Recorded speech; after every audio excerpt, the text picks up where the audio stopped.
नमो वरियन्ताणं नमो सिद्धाणं नमो आयर्याणं नमो वज्रायाणं नमो लोये सौवसावणं ऐसो पंच नमुकारो सौवपावपनाशनो मंगलानं च सौवेसिं परमं वै मंगलम् मंगलम भगवान वीरो मंगलम गौतम प्रभु मंगलम स्थूलभद्राद्या जैन धर्मोस्तु मंगलम। प्रवचनનો વિષય છે પ્રશ્ન પૂછે ગૌતમ ગણધર, ઉત્તર આપે વીર તીર્થંકર। કોઈ અજ્ઞાત અને અનામી કર્તાએ બનાવેલો 64 ગાથા અને 48 પ્રશ્ન ઉત્તરથી સુશોભિત ગૌતમ પૃચ્છા નામનો આ ગ્રંથ ગૌતમ સ્વામીની એક કરુણા અને પરમાત્મા મહાવીરનું એક પ્રેમાળ હૃદય, આ બંનેના સુભગ સંયોગથી એક જન્મેલો એક આ નાનકડો ગ્રંથ, જે માનવ જીવનને રોજબરોજની સમસ્યા, દૈનિક સમસ્યાઓ, રૂટીન સમસ્યા, આ બધાની સાથે કેવી રીતે જીવવું, એ બધામાંથી કેમ બહાર નીકળવું, એનો એક નાનકડો પ્રયાસ આપણને બતાવનારો આ ગ્રંથ છે। ગૌતમ સ્વામીજીએ જોયું કે આવનારા સમયની અંદરમાં કોઈ તીર્થંકર, કોઈ એવા કેવળ જ્ઞાની, કોઈ એવા વિશિષ્ટ જ્ઞાની કદાચ આ અવસર પેઢીના 5મા આરાની અંદરમાં વિચરતા જોવા માટે નહીં મળે, તો માણસો પોતાના મનની મૂંઝવણને કોની સમક્ષ રજૂ કરશે? ચલો, હું તો પરમાત્માની સમક્ષ રજૂ કરું છું, મારી સામે તો પરમાત્મા સ્વયં જીવંત છે, પરંતુ આવનારા કલિકાલના સમયની અંદરમાં કોઈ એવા વિશિષ્ટ અવધિ જ્ઞાની, કોઈ કેવળ જ્ઞાની, કોઈ એવા મનઃપ્રવ્ય જ્ઞાની, મહાત્માઓ તો જોવા માટે નહીં મળે। તો આવા જ્ઞાનીઓના અભાવના સમયની અંદરમાં માણસોને જો એક સાચું માર્ગદર્શન આપનારું કોઈ તત્વ નહીં મળે, તો આડા અવરા રસ્તાની અંદરમાં ફંટાઈ જવાના। અને એ બાબતને લક્ષ્યની અંદરમાં રાખી અને ગૌતમ સ્વામીજીએ સવાલો પૂછ્યા, જે સવાલ તે સમયમાં પણ હતા તો અત્યારે પણ છે, અને અત્યારે પણ છે તો આવનારા સમયની અંદરમાં પણ સવાલ આ જ રહેવાના, અને એના જવાબો પણ અનાદિ અનંતકાલથી આ જ રહેવાના, જેના કારણો બતાવ્યા। સવાલમાં પરમાત્માને ગૌતમ સ્વામીજીએ એવું પૂછ્યું છે કે પ્રભુ, એની પાછળનું કારણ શું? બસ આ કારણ જે છે ને, એ સદૈવ સરખું રહેવાનું છે। આ કારણ ઇતિહાસ નથી, પરંતુ ગણિત છે। ઇતિહાસ અને ભૂગોળ બદલાય, ગણિત ક્યારે બદલાતું નથી। 1 + 1 એ ઇઝિકલ ટુ આ 2 થાય, એ ગણિત છે। એ અનંતકાલ પહેલા પણ એ જ હતું અને પછી પણ એ જ રહેવાનું છે। ઇતિહાસ અને ભૂગોળ બદલાવ્યા કરશે, જોગ્રાફી બદલાશે, હિસ્ટ્રી બદલાશે, પરંતુ મેથેમેટિક્સ નેવર, ક્યારે પણ નહીં બદલાય, એનું એ જ રહેવાનું છે। તો 1 + 1 = 2, 2 + 2 = 4, 3 + 3 = 6, આ બધું છે ને કાયમી રહેવાનું છે। અને આ કાયમી રહેવાનાનો આવા ગણિતબદ્ધ જવાબો પરમાત્મા મહાવીરને જે આપતા ગયા, અને આપણે એનો એક એક સ્વાધ્યાય કરતા 32મા નંબરનો સવાલ ગઈકાલે આપણે પરિપૂર્ણ કર્યો। 32મા નંબરનો સવાલ ગઈકાલે સાંભળ્યા પછી હવે આજે આપણે આગળ વધવું છે 33મા નંબરનો સવાલ। ગઈકાલ સુધીની અંદરમાં આપણે વાત એ જાણી કે માણસ નોકર કેવી રીતે બને, દાસ કેવી રીતે બને, એને પરાધીનતાની જંજીરોની અંદરમાં કેવી રીતે રહેવું પડે છે, એ સેવક કેવી રીતે બને છે, આ બધી જ વાતો આપણે ગઈકાલે જાણી। હવે 33મા નંબરનો સવાલ કંઈક આવો જ, પરંતુ કંઈક અલગ પ્રકારનો સવાલ ગૌતમ સ્વામીજી પૂછે છે કે હે પરમાત્મા, હે ત્રણ જગતના નાથ, હે દયાળુ ભગવંત, કયા કર્મથી જીવ દરિદ્ર બને છે, ભિખારી બને છે, ગરીબ બને છે? કયા કર્મથી જીવ આવો બને છે? ઇંગ્લિશમાં એના માટે 2 શબ્દો છે, બેગર્સ અને પુઅર્સ। એક વ્યક્તિ બેગર પણ હોય અને એક વ્યક્તિ પુઅર પણ હોય। અહીંયા 3 બાબતો પૂછી કે જીવ કયા કર્મથી દરિદ્ર બને, ભિખારી બને અને ગરીબ બને છે। કેટલું કર્મ એવું હશે કે જેના કારણે વ્યક્તિ દરિદ્ર બને છે, ભિખારી બને છે અને ગરીબ બને છે. હવે આ દરિદ્ર અને ગરીબ કોને કહી શકાય? પહેલા આપણે એ વાતને જાણી લઈએ. સામાન્યથી આપણે એવું માન્યું કે પૈસાનો અભાવ હોય એ ગરીબ કહેવાય.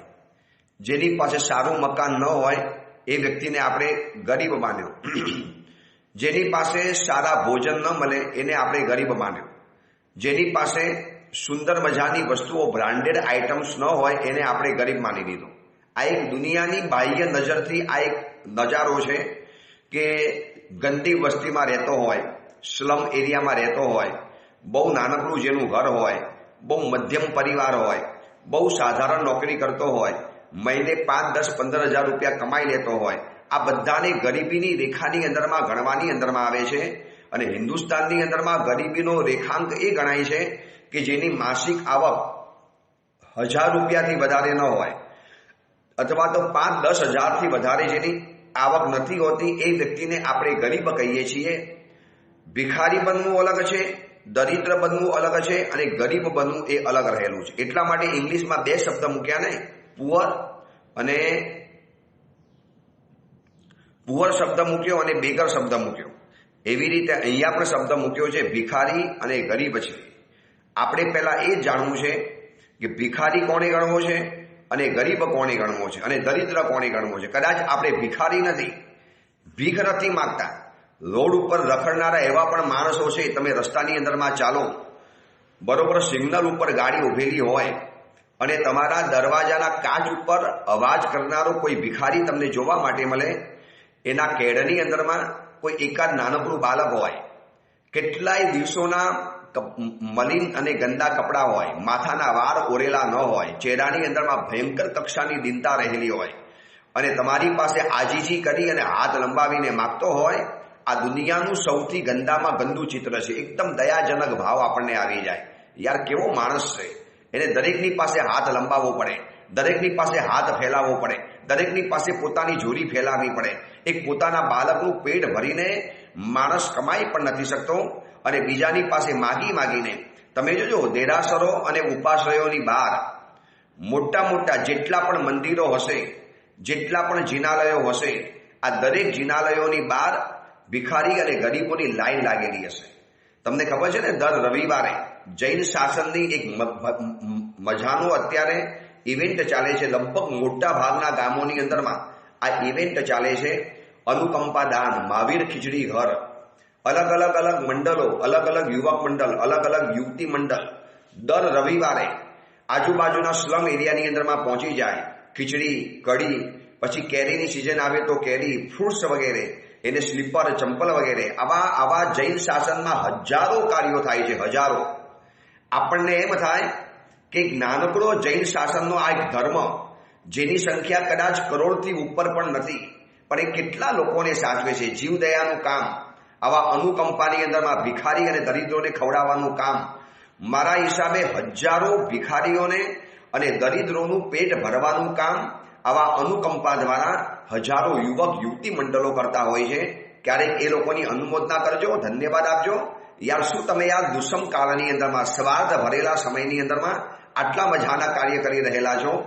દર રવિવારે જોઈએ કેટલાય યુવક મંડળો નીકળી પડે એક ટેમ્પાની અંદરમાં ખીચડી અને કઢી લઈને, કેરા વગેરે લઈને, એકાદ ફ્રૂટ્સ વગેરે લઈને, ક્યારેક કોઈ વધારે લાભાર્થી મળી ગયો તો એકાદ મીઠાઈ વગેરે લઈને, કેરીની સિઝનની અંદરમાં મજાની એ લોકોને કેરી આપે. તો આવા બધા જે લાઈનમાં ઉભેલા હોય છે ને, આ બધા ભિખારી કહેવાતા હોય છે. ભિખારી એટલે જેને ભીખ માગવી પડે, જેને આજીજી કરવી પડે, જેને હાથ લંબાવવો પડે. ગરીબ એને કહેવાય છે કે જે આ ભિખારીની જેમ લાઈનમાં નહીં ઉભે રહેલો હોય, પણ એને થોડાક અભાવની અંદરમાં જીવવાનું આવે, થોડીક તકલીફ આવે. એને કોઈની પાસે હાથ લંબાવવો પડતો નથી, પરંતુ એનો હાથ બહુ ટૂંકો હોય છે. બહુ એને સંકોચાઈને ખર્ચો કરવો પડતો હોય.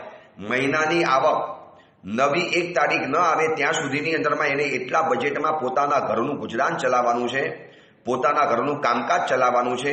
આ વ્યક્તિને કદાચ આપણે બહુ તો ગરીબ કહી શકીએ. રાજગૃહી નગરીની અંદરમાં પુણ્યો શ્રાવક હતો. એ કદાચ ગરીબ હતો, પરંતુ ભિખારી કે દરિદ્ર નતો, ગરીબ હતો.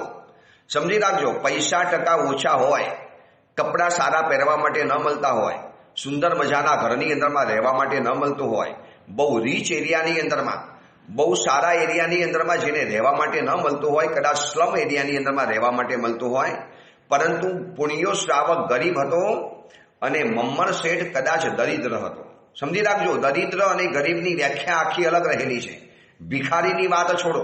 ભિખારી મેં તમને બતાવી દીધું, જેને આજીજી કરવી પડે, હાથ લંબાવવો પડે, જેને આંખની અંદરમાં આંસુ પાડવા પડે, જેને તમારા પગ પકડવા પડે, જેને કોઈ ધનિક અને શ્રીમંતના પગ પકડવા પડે, જેને વારંવાર ઝૂકવું પડે, જેને વારંવાર અપમાન ત્રાસ સહન કરવા પડે, જેને એક જિંદગીની બહુ મોટી એક શરમ કહેવાય, બહુ મોટી પાયમાલી કહેવાય, એવા એને હાથ લંબાવ્યા કરવાના, જ્યાં ત્યાં એને ભીખ માગ્યા કરવાની. તમે જોજો ને રેલવે સ્ટેશન ઉપર, મંદિરોની આજુબાજુની અંદરમાં, અથવા તો તમે રસ્તા ઉપર ચાલતા હશો, આવા કેટલાય ભિખારીઓ મળતા હશે કે જે ભીખ માગીને પોતાનું ગુજરાન ચલાવતા હોય છે.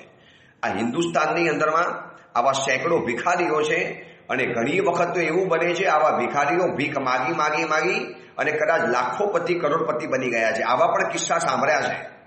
ભિખારી જ્યારે ગુજરી જાય છે ત્યારે એના ખાતામાંથી 15 લાખ, 20 લાખ, 25 લાખ રૂપિયા બહાર નીકળતા હોય છે.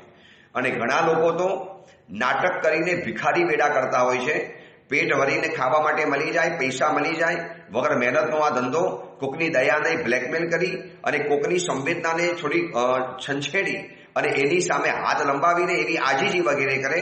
ચલો એ બધાની વાત છોડો. આપણે જીવનની અંદરમાં ગરીબ છીએ કે દરિદ્ર છીએ એ પહેલા નક્કી કરવું પડશે. પરમાત્માએ ગૌતમ સ્વામીજીને જે જવાબો આપ્યા છે એ કુલ જવાબો આ વખતે 7 જવાબ છે. કારણ કે સવાલ બહુ મહત્વનો છે, માટે પરમાત્માએ એના 7 રીઝન બતાવ્યા છે કે આ 7 વસ્તુના કારણે માણસ દરિદ્ર બની શકે છે, ભિખારી બની શકે છે અને ગરીબ બની શકે છે. એની પહેલા આપણે એ તો ક્લિયર કરવું પડશે કે આપણે ભિખારી છીએ, આપણે દરિદ્ર છીએ કે આપણે ગરીબ છીએ. એટલામાં એવી મજાની ડેફિનેશન મળે છે, જે મળ્યું તે ઓછું લાગે આને કદાચ દરિદ્ર કહેવાય છે, ગરીબ કહેવાય છે.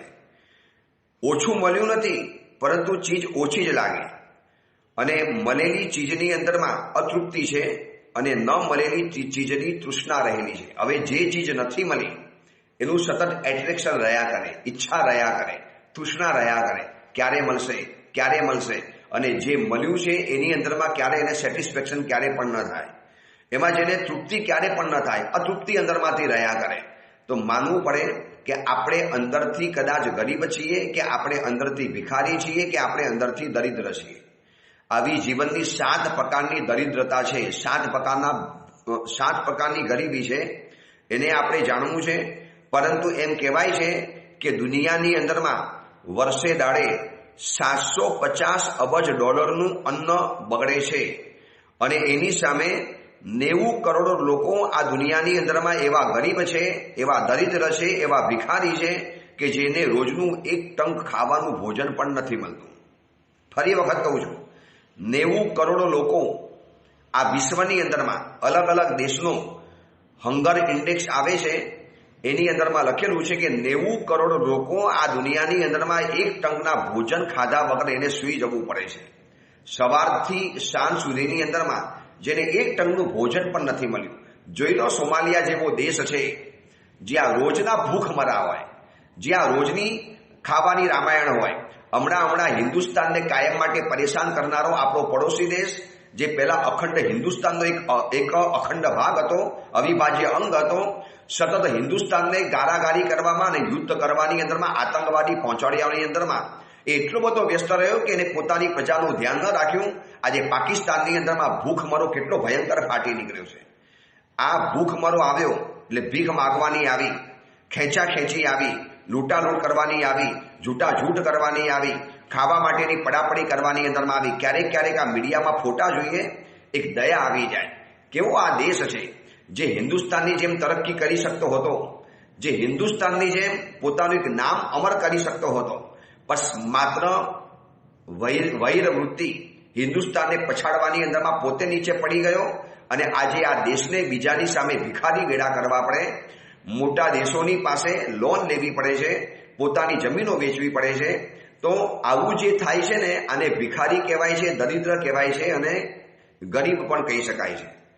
પરંતુ જેને ઓછું મળ્યું છે ઓછું નથી મળ્યું, બહુ ઇનફ મળ્યું છે, એને એના પુણ્ય પ્રમાણે, એની શક્તિ પ્રમાણે એને ઇનફ મળેલું છે, છતાં પણ જે મળ્યું છે એ હંમેશા ઓછું જ લાગે.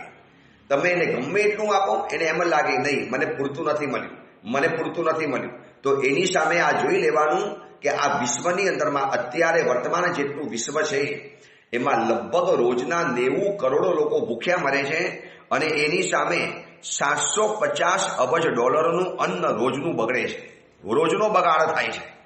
ઘરની અંદરમાં સાંજે રસોઈ વધી, જમનારા કોઈ હોય નહીં, 2-4 ભાખરી વધી, કંઈક ખાવાની ચીજ વધી, કોઈ શાક વગેરે વધ્યું એટલે પ્લાસ્ટિકની થેલીની અંદરમાં ભરી અને રોડ ઉપર ફેંકી દેતા પહેલા વિચાર કરજો કે 90 કરોડ લોકોને આવું પ્રકારનું અન્ન આજે આખા દિવસમાં ખાવા માટે નથી મળ્યું. અને આપણને ખાવા માટે મળ્યું, ફેંકી દેવાની ચીજ છે. અન્ન દેવતા છે, અન્નનું અપમાન ન કરી શકાય, એના ઘણા રસ્તા રહેલા છે, વાસી નથી ખાવું. તો આજુબાજુમાં તપાસ કરો, કોઈક એવો દરિદ્ર નારાયણ, કોઈક એવો ભિખારી, કોઈક એવો દરિદ્ર તમને મળી જશે કે જેને આજે ખાવા નથી મળ્યું, એ ખાવા માટે ઈચ્છા રાખતા હોય છે. રેલવે સ્ટેશન ઉપર, રોડની ફૂટપાથ ઉપર, કોઈ અંધારી ગલીની અંદરમાં, કોઈ મંદિરની બહાર એવા ભિખારીઓ સૂતેલા હોય છે. હું તમને ગઈકાલની વાત કરું. ગઈકાલે સવારે હું ચંદ્રપ્રભ સ્વામી દેરાસરમાં દર્શન કરવા માટે જતો હતો. અમે બધા સાધુઓની સાથે જતા હતા, શિષ્યોની સાથે જતો હતો અને એક દ્રશ્ય એટલું કરુણ જોયું કે ગઈકાલનો આખો દિવસ અને અત્યારે પણ મને દ્રશ્ય આંખની સામે દેખાયા કરે છે. પાલ્લા વેસ્ટ ચંદ્રપ્રભ સ્વામી આરાધના ભવનની અંદરમાં હું ઉતર્યો છું અને દેરાસર થોડુંક દૂર છે, થોડુંક એટલે સામે દેરાસર છે. રસ્તો ક્રોસ કરીને પછી ગલીની અંદરમાંથી જવાનું હોય છે. બરોબર દેરાસરની શરૂઆત થાય એની પહેલા રીસરનો રોડ ઉપર કોથળો પડેલો છે. એને ગઈકાલે બધી વસ્તુઓ વીણી હશે. એની અંદરમાં પ્લાસ્ટિકની ડબ્બીઓ, પ્લાસ્ટિકની બોટલ્સ, આ બધું વીણીને પડેલું હતું અને એક માણસ એક કોથળા ઉપર મોઢું મૂકેલું હતું અને રીસરના રોડના કચરા ઉપર આમ માટી અને ગંદકીથી ભરેલા રોડ ઉપર ઓનો માણસ ઊંધો પડીને સૂતેલો છે. કદાચ દારૂ પીધો હશે, કદાચ સૂઈ ગયો હશે. કોણ એના માતા પિતા, કોણ એના ભાઈ ભાંડુ, કોણ એના સગા સંબંધી, કોણ એનો રિશ્તેદાર, કોણ એને પૂછે કે બેટા ખાધું કે ન ખાધું, કોણ એને પૂછે કે ભાઈ શરીરમાં તાવ આવેલો છે. મને એમ લાગ્યું કે જો કોઈ બાજુની અંદરમાં હોત તો આનો ફોટો પડાવી દે અને આજે પ્રવચનની સાથે મોકલાવત તો લોકોને ખબર પડત કે ભિખારી અને દરિદ્ર કોણે કહેવાય છે. કેમ આજે આપણે એવા નથી બન્યા? અને ગૌતમ સ્વામીજી એ જ પૂછે છે કે પ્રભુ આવા દરિદ્રો અને ગરીબો કેટલા બધા જોવા માટે મળે છે. પરમાત્મા મહાવીરના સમયની એક વાત આવે છે, 7 પ્રકારની ગરીબી આપણે જાણવી છે અને પછી એના 7 કારણો જાણવા છે. પરંતુ ભગવાન મહાવીરના સમયની અંદરમાં પણ આવા ભિખારીઓ હતા, કોઈ કર્મના ઉદયના કારણે. યાદ રાખજો, દયાળી વ્યક્તિઓ નથી એવું નથી હોતું. દયાળુ માણસો તો દરેક સમયની અંદરમાં હોય છે. શું અત્યારે લોકો ઓછા છે દયાળુ માણસો? જોઈ લો અમારા જૈન શાસનના યુવક મંડળોને દર રવિવારે હજારો વ્યક્તિઓને, હવે ઉનાળો આવશે એટલે છાશ વિતરણ થવાનું. માત્ર એક જૈનો છે કે જે આટલી બધી સમાજની ચિંતા કરે છે અને અનુકંપા કરે છે અને છતાં પણ કોઈ જગ્યાએ જાહેરાત નહીં, કોઈ જગ્યાએ બેનર્સ નહીં. બીજા લોકો કરે ઓછું અને વાતો એટલી બધી મોટી કરી લે અને એટલા જ માટે લોકો જૈનોને વગોવતા હોય છે કે જૈનો પથ્થરોમાં પૈસા ખર્ચે છે. કોણે કીધું પથ્થરોમાં એકલા પૈસા ખર્ચે છે? જોઈ લો, દર ઉનાળાની અંદરમાં છાશનું વિતરણ કરનારા અમારા જૈનો હોય છે. કેટલાય ગરીબોને સ્લમ એરિયાની અંદરમાં જઈ અને ખવડાવવાનું કામ અમારા જૈનો કરતા હોય છે. એવા કોઈ પર્સનલ વગેરે કરતા હોય. શાંતાકુંજની અંદરમાં એક સુસાવિકા મરેલા હતા, હેમાંગીની બેન કદાચ એમનું નામ છે. એ બેને મને વાત કરી કે સાહેબ અમે મહારાષ્ટ્રના ખૂણાના એરિયાની અંદરમાં જઈ અને આદિવાસીઓને અમે જે રીતે ભણાવીએ છીએ, જે રીતે અમે લોકોને કપડાં વગેરે પહોંચાડીએ છીએ, જે રીતે એ લોકોને એજ્યુકેશન વગેરે આપીએ છીએ, ખાવા પીવાની વ્યવસ્થાઓ કરી આપીએ છીએ, એટલું બધું મોટું કામ કરે છે આ પતિ પત્ની ભેગા થઈને, આપણને કમાલ શબ્દ કહેવાનું મન થઈ જાય. અને પરમાત્મા મહાવીરના સમયની અંદરમાં પણ આવા ગરીબો હતા. અને અંતરાય કર્મની પૂજાની અંદરમાં આનો ઉલ્લેખ કર્યો છે. પૂરી એક નગરી રે ત્યાં એક ધ્રમક વસે, એમ લખ્યું છે કે રાજગુરી નગરીની અંદરમાં એક એવો ધ્રમક હતો. ધ્રમક એટલે ભિખારી, ગરીબ, દરિદ્ર, જેને સંસ્કૃતની અંદરમાં ધ્રમક કે, ગુજરાતીમાં આપણે એને ગરીબ કહીએ છીએ, ઇંગ્લિશની અંદરમાં જેને આપણે પુઅર કે બેગર કહીએ છીએ. હવે એ 7 દિવસનો ભૂખ્યો હતો. વિચારજો, સૈનિક રાજાનો દરબાર ભરાયેલો હોય છે, દરેક વ્યક્તિને અન્ન વગેરે પહોંચાડવાની એમની પાસે વ્યવસ્થા હતી, પણ કેટલાકના નસીબ જ એવા હોય કે એને એવી જગ્યાની અંદરમાં પહોંચતો જ નથી. મેં તમને જે બતાવ્યો ને ગઈકાલનો જે માણસ પડેલો હતો, એટલી બધી આપણને આમ એની ઉપર દયા આવી જાય, યાર કેવો રસ્તો, જેની ઉપર કોઈને ઊભા રહેવાનું પણ મન ન થાય, ત્યાં આરામથી સૂઈ ગયો છે, કોથળા ઉપર ઊંધું મોઢું નાખ્યું છે, બે હાથ ફેલાવેલા છે, એને એટલી પણ ખબર નથી બાજુની અંદરમાં કૂતરા ફરે છે, ગંદકી છે, માખી હશે, મચ્છરો હશે, અને એવો ચટ્ટો પાટ પડેલો છે ઉલટો થઈને. એમ થાય કે કેટલી બધી આ માણસે કોઈ ભવની અંદરમાં વિરાધના કરી હશે, કેવી કોઈક અયત્ના અને આશાતના કરેલી હશે. કહેવાય છે માનવ પણ ઢોર જેવી જિંદગી જીવી રહેલો છે. કોણ એના માતા પિતા હશે, કોણ એનો પરિવાર હશે, કોણ એનું સ્વજન રહેલું હશે, કોણ ઉઠાડશે આને, ક્યારે ઉઠશે, અને કોણ એને ચા વગેરે પીવડાવશે, કોણ એને નાસ્તો અને ભોજન વગેરે કરાવશે. આમ એટલી બધી ચિત્રી ચડી ગઈ. એમ થાય કે યાર પરમાત્મા ખરેખર આપે દયા કરી અને અમને ગરીબ અને ભિખારીમાંથી બનતા બચાવી દીધા, પરંતુ અવસ્થાની વ્યવસ્થાની ગરીબીમાંથી આપણે બચી ગયા, પરંતુ વ્યવસ્થાની ગરીબીમાંથી આપણે કેવી રીતે બચવાના હતા? યાદ રાખજો, ગરીબી બે પ્રકારની હોય છે, વ્યવસ્થાની અને અવસ્થાની. વ્યવસ્થાની ગરીબી એટલે ભોજન ન હોય, વસ્ત્ર ન હોય, કપડાં ન હોય, ઘર ન હોય, પરિવાર ન હોય. આ મેં જે તમને ગઈકાલનો જે બતાવ્યો ભિખારી, જે દેરાસરની બહાર ભીતની પાસે આમ સૂઈને પડેલો હતો, એમ લાગે કે જીવે છે કે મરી ગયો છે એ પણ ખબર નથી. આટલો ગંદો થેલો, આટલી ગંદી જગ્યા, આટલી ખરાબમાં ખરાબ હાલતની અંદરમાં માણસને જોયા પછી આવા તો કેટલાય માણસો અમે વિહારોની અંદરમાં જોતા હોઈએ છીએ, અને આવા જ દ્રશ્યો ગૌતમ સ્વામીએ જોયા હશે અને પ્રભુની સમક્ષ આ એક સવાલ વ્યક્ત કર્યો કે પ્રભુ જીવ કયા કારણે ગરીબ બને, દરિદ્રી બને, ભિખારી બને છે? તો આપણે જાણવું છે કે વ્યવસ્થા અને અવસ્થાની ગરીબી, આ બધી વ્યવસ્થાની ગરીબી કહેવાય.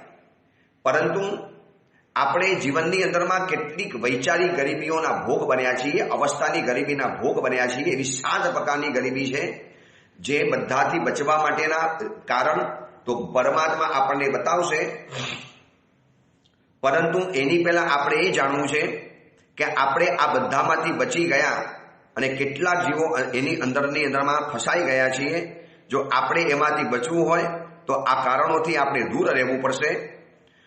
અને કલ્પસૂત્રની અંદરમાં પણ શબ્દ આવે છે, તુચ્છ કુલહિંતો, દરિદ્ર કુલહિંતો અને કીવડ કુલહિંતો. એમાં એમ લખ્યું છે કે ઇન્દ્ર મહારાજા હરિણય ગમીશી દેવતાને કહે છે કે તીર્થંકરનો આત્મા નો તુચ્છ કુલહિંતો, નો દરિદ્ર કુલહિંતો, નો કીવડ કુલહિંતો. તીર્થંકરનો આત્મા તુચ્છ કુલમાં, દરિદ્ર કુલમાં અને હલકા કુલની અંદરમાં ક્યારેય જન્મ લેતો નથી. એ હંમેશા ક્ષત્રિય કુલની અંદરમાં, ઉચ્ચ કુલોની અંદરમાં, રાજકીય વંશની અંદરમાં જન્મ લેતા હોય છે. ત્યાં શબ્દ લખ્યો છે કે દરિદ્ર કોને કહેવાય? દરિદ્ર કુલહિંતો લખ્યું છે. દરિદ્ર કોને કહેવાય? તો કે જેને મળ્યું છે એ વસ્તુ હંમેશા એને ઓછી જ લાગે, કોઈનો પ્રેમ પણ ઓછો લાગે. એને કોઈ પ્રેમથી બોલાવે એને એમ લાગે ને હજી મને વધુ પ્રેમ મળવો જોઈએ, મારે પ્રેમ વધુ આપવો જોઈએ, એ વાત નથી આવતી.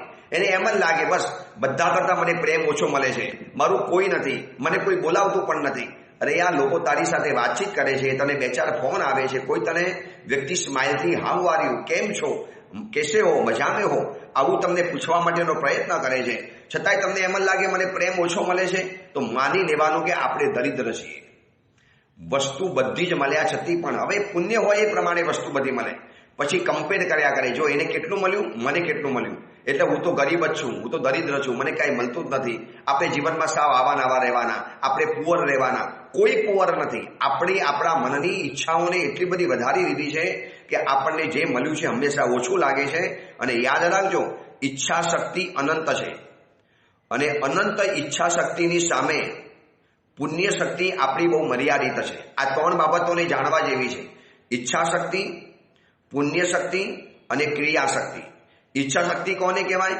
માણસ મનની અંદરમાં જે અરમાનો કરે, જે ઈચ્છાઓ પેદા કરે, આવા કપડાં જોઈએ, આવું ઘર જોઈએ, આવી કાર જોઈએ, આવા પ્રકારનું જોઈએ, એ બધું મૂવીની અંદરમાં જોવે અથવા તો બિગ બોસની અંદરમાં આ બધી વસ્તુઓ જોવે અને પછી મનમાં વિચાર્યા કરે, આપણા ઘરમાં આવી ડિઝાઇન નહીં, આપણા ઘરમાં આવા કપડાં નહીં, આપણા ઘરમાં આવા કોસ્ચ્યુમ નહીં. જો પેલા હીરો હિરોઈન કેવા સુંદર મજાના વસ્ત્રો પહેરે છે, આપણા ઘરમાં આવા આપણને વસ્ત્રો જ ના આવી શકે.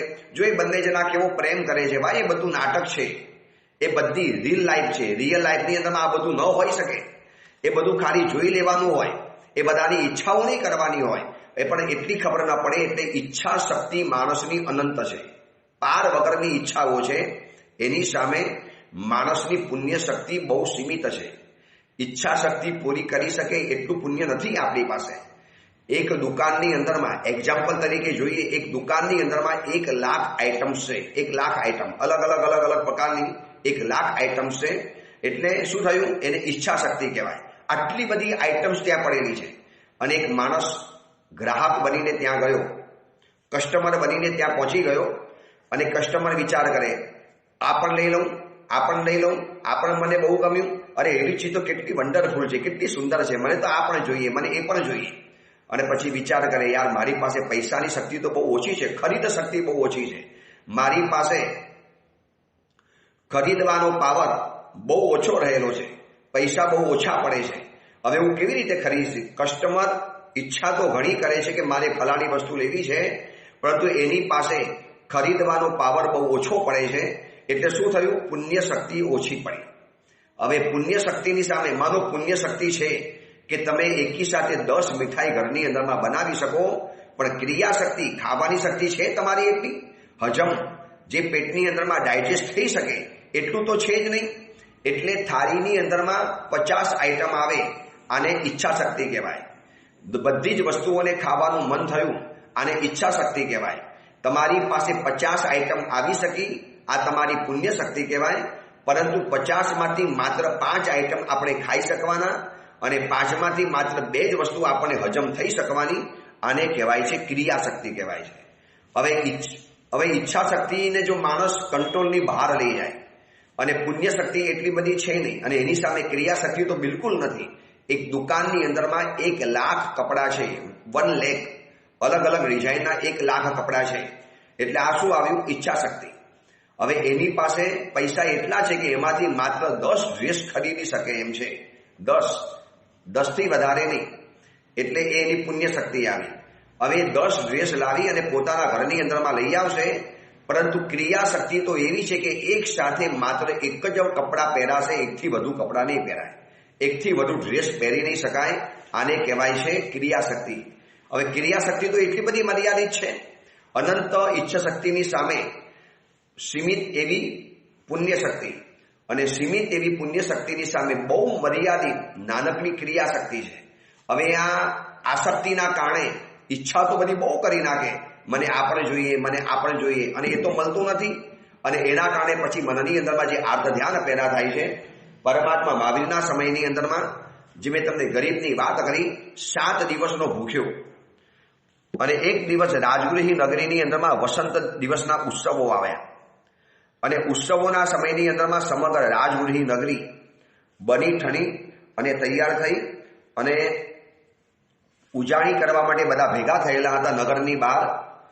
અને આ ભિખારી ત્યાં પહોંચી ગયો, બધાની પાસે ભોજન માંગ્યું, પણ એનો અંતરાય કર્મ જેવો હતો. અંતરાય કર્મની પૂજાની અંદરમાં આનું એક્ઝામ્પલ બતાવ્યું છે, અને લાભાંતરાય કર્મનો ઉદય હતો. આંખની સામે ચીજ છે છતાં પણ કોઈને આપવાનું મન નથી થતું, એ એનો લાભાંતરાય કર્મનો ઉદય. બધાની પાસે આજીજી કરી, હાથ લંબાવ્યો, મને આપો, મને આપો, પણ કોઈએ ન આપ્યું. એટલો બધો ગુસ્સો આવ્યો, આ બધાને ખતમ કરી નાખું.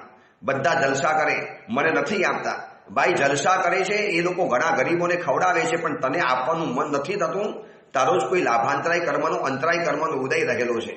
એ વાત સમજી ન શક્યો. રાજગૃહી પર્વત ઉપર ચડ્યો, મોટી શિલાને ગબડાવવાની કોશિશ કરે છે, બધાને ખતમ કરી નાખું. એક સાથે લાખો માણસો નીચે ઉજાણી કરતા હોય છે, ચલો આ શિલા ગબડાવીને બધાને કચડી નાખું. જ્યાં શિલા ગબડાવા જાય છે એની પહેલા પોતે ગબડી પડ્યો, અને એ શિલા નીચે પોતે કચડાઈ અને એક ગરીબ એવો વ્યક્તિ 7મી નરકની અંદરમાં રવાના થઈ ગયો. આ આગમ ગ્રંથોની અંદરમાં બતાવેલું દ્રષ્ટાંત અંતરાય કર્મની પૂજાની અંદરમાં શુભવીર વિજયજી મારા સાહેબે આને ગુજરાતી ભાષાની અંદરમાં વળી લીધેલું છે. શું થયું? ભિખારી તો હતો, સાથે દરિદ્રી પણ હતો, અને સાથે સાથે ગરીબ પણ હતો. હવે એક સાથે આ જો 3 અવસ્થા આવી ગઈ. એક આંતરિક અવસ્થા છે જે આપણે ગરીબ બનાવે છે, એક બાહ્ય અવસ્થા છે જે આપણે દરિદ્ર અને ભિખારી બનાવે છે. ઘણી વખત માણસ દરિદ્રી હોઈ શકે છે, ભિખારી હોઈ શકે છે પરંતુ ગરીબ ન હોઈ શકે, બની શકે છે એવું. જેની પાસે 7 પ્રકારની ગરીબી નથી એ વ્યક્તિ ભલે બહારથી કદાચ તમને ગરીબ દેખાતો હશે, ભલે એને આપણને એની પાસે કોઈ દેખીતી કોઈ સુખ સમૃદ્ધિ કે સુવિધા જોવા માટે નહીં મળતી હોય, છતાં પણ એની આંતરિક અવસ્થા એવી છે એને આપણે ગરીબની કક્ષાની અંદરમાં કદાચ મૂકી શકીએ, પણ દરિદ્ર કે ભિખારી આપણે એને કહી શકતા નથી. ચલો, એ 7 પ્રકારની જે દરિદ્ર અવસ્થા છે, જે 7 પ્રકારની ગરીબી છે, મહોપાધ્યાય યશુ વિજયજી મહારાજ પાર્શનાથ ભગવાનના સ્તવનની અંદરમાં લખે છે, મેરે સાહિબ તુમ હી હો પ્રભુ પાસ જીનંદા ખિજમત ગાર ગરીબ હું મેં તેરા હી બંદા. સ્તવનની અંદરમાં એમને લખ્યું છે કે પ્રભુ હું તમારો ખિજમતગાર છું અને પ્રભુ મેં ગરીબ હું, ખિજમત ગાર ગરીબ હું મેં તેરા હી બંદા. હવે યશુ વિજયજી મહારાજ આટલા વિદ્વાન, સરસ્વતી જેમની ઉપર પ્રસન્ન હતી, જેમને સેંકડો ગ્રંથો બનાવી અને કમાલ સર્જી દીધી, આજે જેમના ગ્રંથો વાંચવા માટે ભલભલાને માથા ખણવા પડે એવા ન્યાયના પ્રકાંડ પંડિત એવા યશુ વિજયજી મા સાહેબ જ્યારે એમ કહેતા હોય કે પ્રભુ હું ગરીબ છું, તો ગરીબ કોઈ બાહ્ય અવસ્થા નથી, ગરીબી એ આંતરિક અવસ્થા છે અને દરિદ્ર પણ, ભિખારી પણ એ બાહ્ય અવસ્થા રહેલી છે. ચલો, એ 7 પ્રકારની કઈ ભિખારી અને કઈ ગરીબી છે એ બધી વાતને આપણે આવતીકાલે જોઈશું. પણ બહુ અદ્ભુત સવાલ પૂછ્યો ગૌતમ સ્વામીજીએ. લાગે છે કે જાણે કે માનવ જગતનું પૂરું રિસર્ચ ગૌતમ સ્વામીજીએ કર્યું અને આપણી સામે એવા સુંદર મજાના સવાલો પ્રસ્તુત કર્યા. ત્યાં સુધીમાં આપણે નક્કી કરીએ કે આપણી જાત દરિદ્રી છે, ભિખારી છે કે ગરીબ છે. એવું પણ બની શકે કે નાલા સોપારા, વિરાર, વસઈ કે એવા બહુ સ્લમ એરિયાની અંદરમાં અથવા તો ધારાવીની ઝૂંપડપટ્ટીની અંદરમાં રહેનારો કોઈ ભિખારી કદાચ અમીર હોઈ શકે છે અને બાલકેશ્વરની ટોપ મોસ્ટ બિલ્ડિંગની અંદરમાં સૌથી હાઈએસ્ટ કદાચ એન્ટોલિયાની અંદરમાં રહેનારો અંબાણીનો પરિવાર, જે વર્તમાન સમયની અંદરમાં હિન્દુસ્તાનના ટોપ નંબરની અંદરમાં આવે છે, એવા ધન કુબેર છે, એવી વ્યક્તિ પણ બહારથી ભલે અમીર દેખાતી હોય છે, અંદરથી ગરીબ હોઈ શકે છે. અને ધારાવીની ઝૂંપડપટ્ટીની અંદરમાં રહેનારો એક ઝૂંપડપટ્ટીવાળો માણસ બહારથી ગરીબ હોવા છતાં પણ અંદરથી અમીર હોઈ શકે છે. એ કેવી રીતે હોય, શું હોય, એ બધી વાત આપણે આવતીકાલે વિચારીશું. એ જ મંગલકામના, મંગલ ભાવના. જીનાગના વિરુદ્ધ કાંઈ પણ બોલાયું હોય તો મિચ્છામી દુક્કડમ.